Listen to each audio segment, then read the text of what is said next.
우리 옆에 분하고 한번 인사하실 때 우리 하나님의 비전을 이룹시다 인사하겠습니다.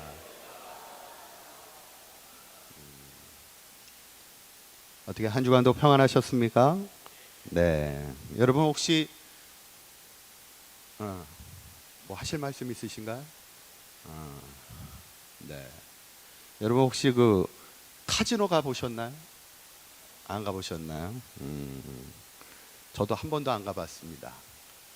근데 가끔 보면 이제 라스베가스에 여행을 가신 분들이 이제 재미삼아 한번 카지노에 가보기도 한다고 하던데, 카지노에는 세 가지가 없다고 합니다. 뭐가 없을까요? 잘하시네.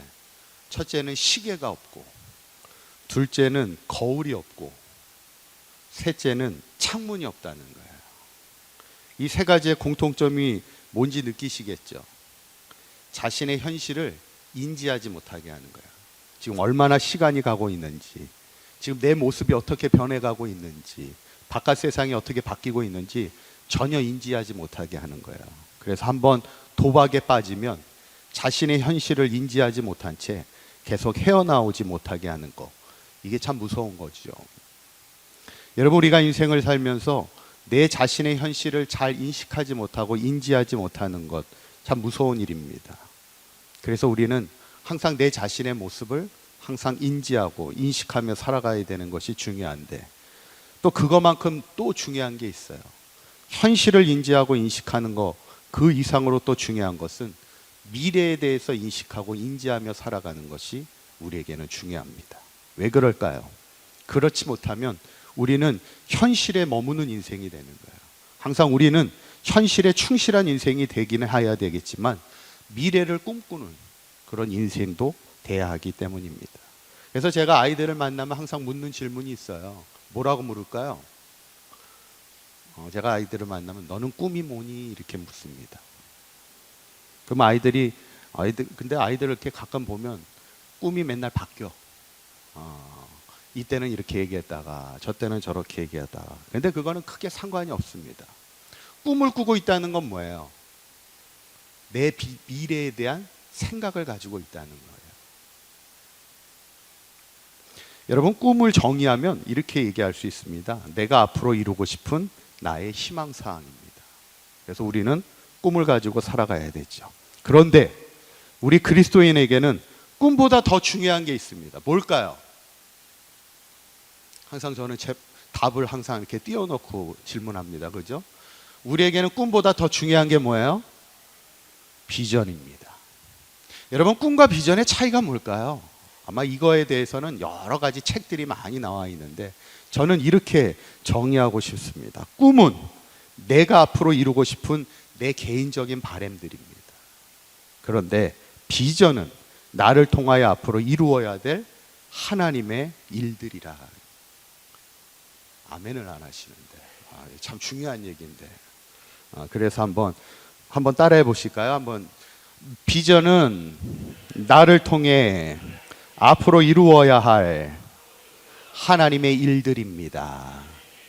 아멘. 우리가 지난주에 이제 10월 27일 날 광화문을 중심으로 한국교회가 많은 성도들이 모여 기도회를 잘 마쳤는데, 미국에서도 1963년도에 8월 28일 워싱턴 DC 링컨 기념관 앞에서 20만 명의 군중들이 모여서, 당시 이제 흑인들이 이제 노예에서는 해방이 되었지만 여전히 백인과 흑인 간의 차별이 심했었던, 인종차별이 심했던 그때 그 광장에 모였던 사람들 앞에 누가 섰냐면 마틴 루터 목사님이 유명한 연설을 하죠. 나는 꿈이 있습니다. 이러면서 이제 연설을 시작하는데, 그 중에 내용이 뭐냐면, 나는 언젠가 우리의 자녀들이 피부의 색깔에 의하여 판단받지 않고 인격에 따라 판단받을 수 있는 그런 나라가 이루어질 것을 저는 꿈을 가지고 있습니다. 이런 얘기를 합니다.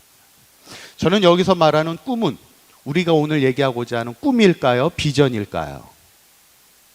비전입니다. 나를 통하여 이루어야 될 하나님의 내 개인적인 바람을 뛰어넘어 내가 이루고자 하는 하나님의 일들을 지금 말하고 있는 거예요. 저는 바라기는 우리 사강교회 모든 성도님들이 이 땅을 살아가는 동안 내가 앞으로 이루어야 될 내 개인적인 바램도 이루는 인생이 돼야 되겠지만, 특별히 나를 통하여 앞으로 이루어야 될 하나님의 일들을 이루며 살아가는 비전의 사람들이 되시기를 간절히 축원합니다. 그리고 특별히 이번에 이제 수능을 준비하고 대학 입시를 또 취업을 준비하는 우리의 자녀들도 앞으로 내 자신을 통해 이루어야 될 하나님의 일들이 무엇인지 그 비전을 발견하고 한평생 그 비전을 성취하며 살아가는 비전의 사람들이 될 수 있기를 기도해 주시기를 간절히 축원합니다. 오늘 본문도 이제 하나님이 에스겔 선지자를 통하여 이스라엘 백성을 향해 주셨던 비전에 대한 말씀입니다. 그렇다면 하나님은 어떤 비전을 주셨는가? 오늘 이 말씀을 함께 나누며 우리도 그 비전을 가지고 나아갈 수 있기를 간절히 축원합니다. 첫 번째는 성전 회복의 비전을 주십니다. 한번 따라해 보실까요? 성전 회복의 비전을 주십니다. 아멘. 여러분 혹시 그 땅콩 크림을 좋아하시나요? 좋아하세요? 땅콩 크림을 이렇게 빵에 발라 먹으면 맛있습니다. 그런데 단 자주 먹으면 안 돼요. 왜 안 될까요? 살찝니다. 근데 이 땅콩 크림을 누가 개발했는지 아시나요? 이 땅콩 크림을 개발한 사람이 있습니다. 미국의 농학 박사였던 조지 워싱턴 커버라는 사람이에요. 그런데 이 사람이 이 땅콩 크림을 만들게 된 좀 특별한 재미있는 이유가 있었어요. 그 당시 미국의 남부지방은 그 면화를 재배하고 있었는데, 문제는 면화는 땅에 있는 질소를 이게 없애기 때문에 땅을 황폐하게 한다는 거예요. 그러니까 면화를 재배하면 재배할수록 땅이 좋아지질 않아. 그래서 고민하는 끝에 어떻게 하면 땅의 질소를 회복하여 비옥하게 만들 수 있을까? 땅콩을 심으면 되더라는 거예요. 땅콩을 심으면 땅이 질소가 많아지고 비옥해지더라는 거예요. 그래서 사람들에게 면화 대신에 이제 땅콩을 심으라고 이제 권장을 해가지고 이제 많은 사람들이 땅콩을 심게 되었어요. 문제는 뭐냐면 그에 이제 땅콩이 어마어마하게 열린 거예요. 근데 이거를 팔 수가 없는 거야. 사람들이 땅콩을 사가야 되는데 땅콩을 팔 수가 없어. 그래서 어떻게 해요? 이분이 뭐 하는 분이라고 그랬어요? 잘 기억하시네. 농학 박사라고 그랬잖아. 박사잖아요, 박사. 그래서 이분이 또 개발을 시작합니다. 땅콩으로 뭔가를 만들어야 되겠다. 그래서 뭘 만들었냐면 땅콩으로 만든 마가린을 만들고, 땅콩으로 만든 비누를 만들고, 땅콩으로 만든 기름을 만들고, 거기에 이제 땅콩으로 만든 크림을 만들게 돼서 이게 완전히 대박이 난 거예요. 요즘 얘기로 대박이 나서 엄청난 인기가 이제 얻게 됩니다. 그러면 아마 보통 사람 같으면 이렇게 땅콩으로 만든 새로운 제품을 출시하면 뭘 신청해야 돼요? 특허 신청을 해야 그게 이제 수입이 나한테 다 들어오는 거잖아요. 그런데 이분은 그렇게 하지 않았다는 거예요. 왜 그랬을까? 그분이 이런 얘기를 합니다. 내 비전은 내가 가진 지식과 학문을 통하여 많은 이들을 유익하게 하는 것으로 나는 만족합니다. 이런 얘기를 했어요. 참 겸손하고 아름다운 고백이에요. 여러분, 비전이 뭐라고 그랬죠? 비전이 뭐라고 그랬어요? 나를 통하여 앞으로 이루어야 될 하나님의 일들이잖아요. 그런데 이 비전에 조건이 있습니다. 그게 뭐냐면 나를 통하여 이루어야 될 하나님의 일들은 누구를 유익하게 해야 되냐면 첫 번째는 하나님을 유익하게 해야 되고, 두 번째는 다른 사람을 유익하게 하고, 그리고 세 번째가 나에게도 유익이 되는 일. 그게 비전인 거예요. 그러니까 꿈은 뭐예요? 그냥 내가 만족할 수 있으면 그게 꿈이야. 비전은 뭐예요? 내가 가진 꿈을 통하여 하나님께 영광이 되고 많은 사람들에게 유익을 줄 수 있는 일들을 할 수 있다면 이제 그것이 비전이 될 수 있는 것이죠. 저는 바라기는 우리 사강교회 모든 성도님들이 하나님이 주시는 비전을 가지고 비전을 꿈꾸며 살아갈 수 있기를 간절히 축원합니다. 그러면 하나님을 유익하게 하고 다른 사람을 유익하게 하며 나도 유익하게 되는 가장 귀한 비전 중에 가장 큰 비전이 뭘까? 저는 그것이 주님의 몸된 교회를 아름답게 세워가는 것입니다. 여러분, 교회를 이 땅에 아름답게 세워가는 것은 하나님께 영광이 됩니다. 그리고 교회가 건강하게 아름답게 세워지는 것을 통하여서는 많은 사람들이 구원을 받게 되기 때문에 그것이 또 많은 사람들에게 덕이 되는 것이고, 또 우리가 건강한 교회를 세워가면 우리의 신앙도 건강해질 수 있는 거예요. 제가 지난번에도 말씀을 드렸지만 어느 교회가 소송이 걸려가지고 목사님과 장로님과 성도들이 서로 맞소송에 걸리는 거예요. 저는 그 모습을 보면서, 그럼 결국 그 소송이 누가 이기고 누가 지든 간에 그 교회는 이미 무너져 가기 시작하는 겁니다. 그 교회는 하나님의 영광이 이제는 사라지게 되는 것이고, 성도들은 어떻게 됩니까? 그 신앙이 무너지게 되는 거예요. 여러분, 주님의 몸된 교회를 아름답게 세워가는 것이 우리의 첫 번째 비전인 줄 믿으시기를 바랍니다. 그래서 오늘 하나님은요, 에스겔에게 환상을 통하여 가장 먼저 주신 비전이 성전 회복의 비전을 주시는 거예요. 에스겔 40장 2절에서 3절에 있는 말씀 한번 읽어봅니다. 시작. 하나님의 이상 중에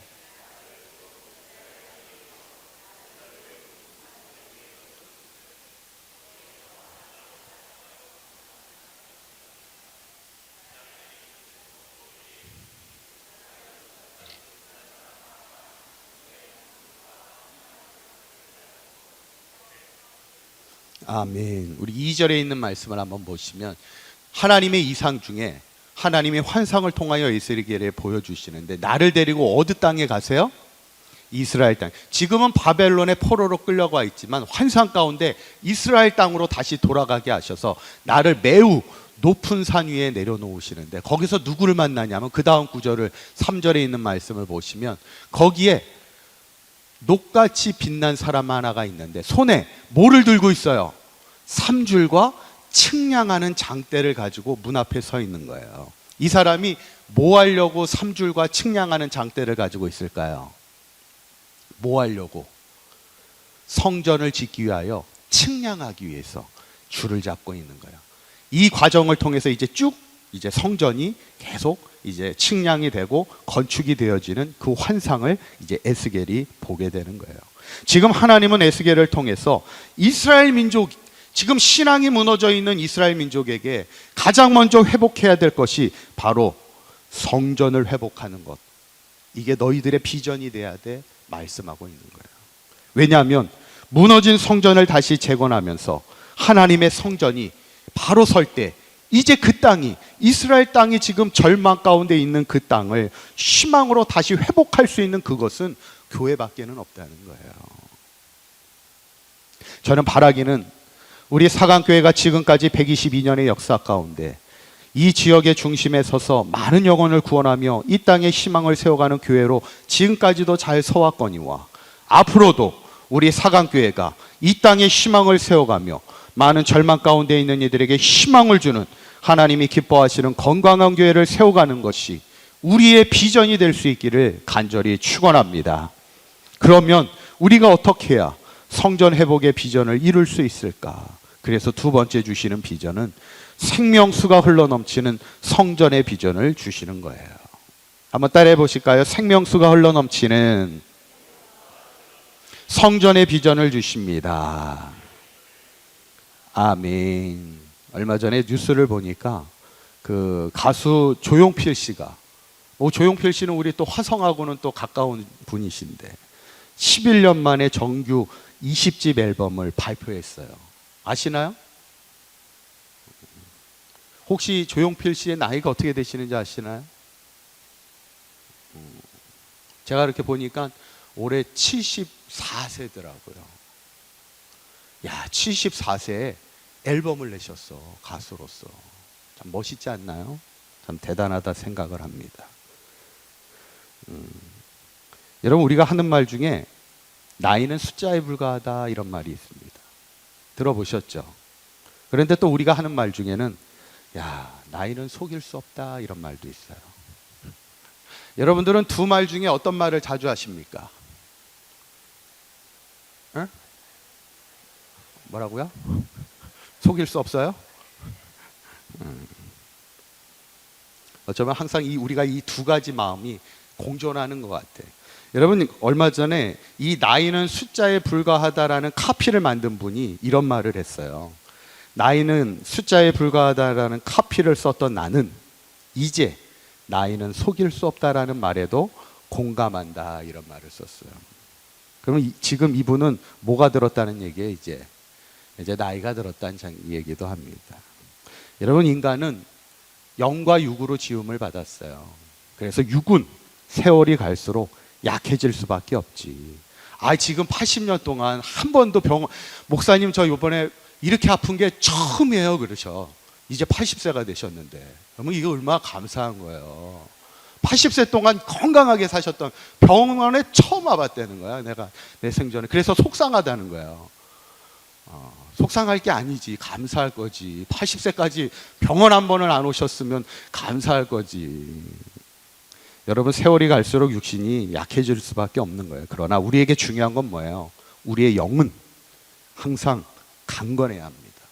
그러기 위해서는 항상 하나님의 영으로 충만한 인생을 살아가야 되는 거예요.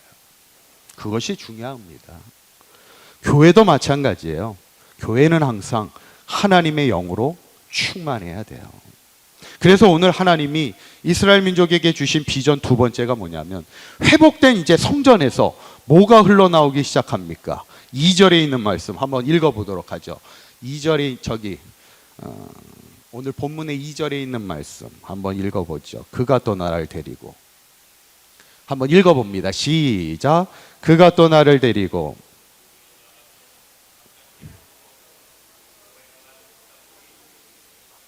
물이 그 오른쪽에서 스며 나오더라. 2절에 있는 말씀만 일단 한번 보시죠. 물이 2절 한번 띄워주시면, 물이 그 오른쪽에서 뭐하게 나온다고요? 안 나오지만 보이시죠? 안 보이는 걸 볼 수 있어야 이게 이제 비전이 되는 건데, 뭐라고 나오냐면 스며 나오는지라 이렇게 나옵니다. 근데 이게 우리나라 말로는 이게 어감상 그 문에서 물이 스며 나온다니까 되게 졸졸졸졸 나오는 것 같은 어감이지만, 원어의 뜻에 보면 쏟아져 나온다는 말이 나와요. 근데 이게 맞지. 성전의 문에서 물이 쏟아지기 시작하니까 어때요? 금방 발목에 차게 되고, 금방 무릎에 차오르기 시작하고, 금방 허리에 오르게 되고, 나중에는 어떻게 되냐면 5절에 있는 말씀 한번 5절에 있는 말씀 한번 띄워주실까요? 5절에 있는 말씀, 5절에 있는 말씀. 에? 그렇구나. 장수를 제가 안 얘기해줘서 그렇구나. 5절에 있는 말씀을 보면 다시 천척을 측량하시니, 오늘 본문입니다. 물이 내가 건너지 못할 뭐가 돼요? 강이 되는 거예요. 강이 된다는 건 뭐예요? 물로 가득하게 되었다는 거예요. 성전에서 나오는 생명수로 온 땅이 충만하게 되었다는 거예요. 여러분, 하나님의 성전은요, 하나님의 생명수가 흘러넘치는 곳이 돼야 됩니다. 그래서 우리 성전에서 시작되는 생명수가 온 땅을 적시는 정도가 아니라 가득하게 충만하게 채워나가야 된다는 거예요. 그러면 생명수가 뭘 의미할까요? 우리 성전을 통해 뭐가 흘러나가야 돼요? 첫 번째는 복음입니다. 복음이 흘러가야지. 하나님의 복음이 성전을 통해 흘러 넘쳐야 하는 거예요. 얼마 전에 제가 목양실에 이렇게 앉아 있는데, 어느 요일 전도팀인지 구호를 외치는데, 로비에서 너무 마음에 들게 외치는 거예요. 너무 마음에. 원래 우리가 어떻게 외쳐요? 하면 된다, 할 수 있다, 하자, 이렇게 하잖아요. 근데 어떻게 외치냐면 해병대처럼 외치는 것 같아. 할 수 있다, 뭐 이렇게 하고, 하자, 뭐 이렇게. 해병대가 그렇게 외치나요? 그렇게 외칠 것 같아, 해병대가. 근데 우리가 다 전도의 용사들이잖아요. 군사들이잖아. 그렇게 외치는데 얼마나 감동이 됐는지 몰라요. 이제 우리가 한 주 전도 축제가 이제 남았고, 다음 주일이 이제 총동원 주일인데, 우리가 이제 한 주 동안 최선을 다해서 우리가 아직 찾지 못했던 그 영혼들을 구원하기 위해서 최선을 다해서 권면하시고 복음을 전하는 일에 최선을 다하는데, 이게 한 주가 하면 끝나는 게 아니에요. 교회는 복음을 계속해서 흘려보내는 곳이 돼야 돼요. 이게 막히면 안 되는 거예요. 이게 막히면 교회는 병이 들게 됩니다. 교회로서의 기능을 상실하게 되는 거예요. 저는 바라기는 우리 사강교회를 통하여 계속해서 세상을 향하여 복음의 생명수를 흘러보내서 이 땅을 가득 채울 수 있는 그런 교회가 될 수 있기를 간절히 축원합니다. 두 번째 생명수는 뭐냐면 하나님의 사랑이에요.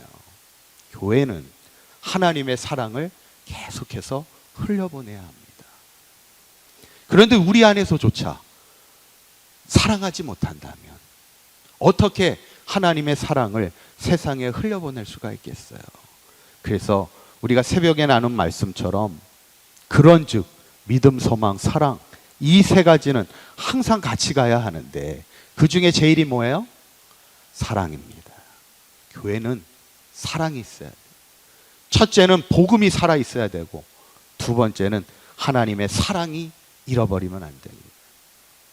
그러면 그 교회는 더 이상 세상에 어떤 희망이 되지 못합니다.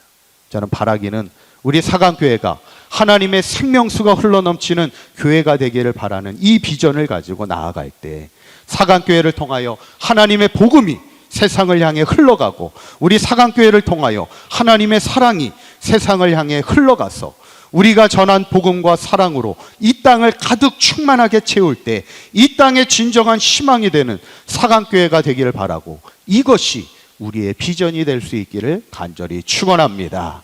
이제 말씀을 정리합니다.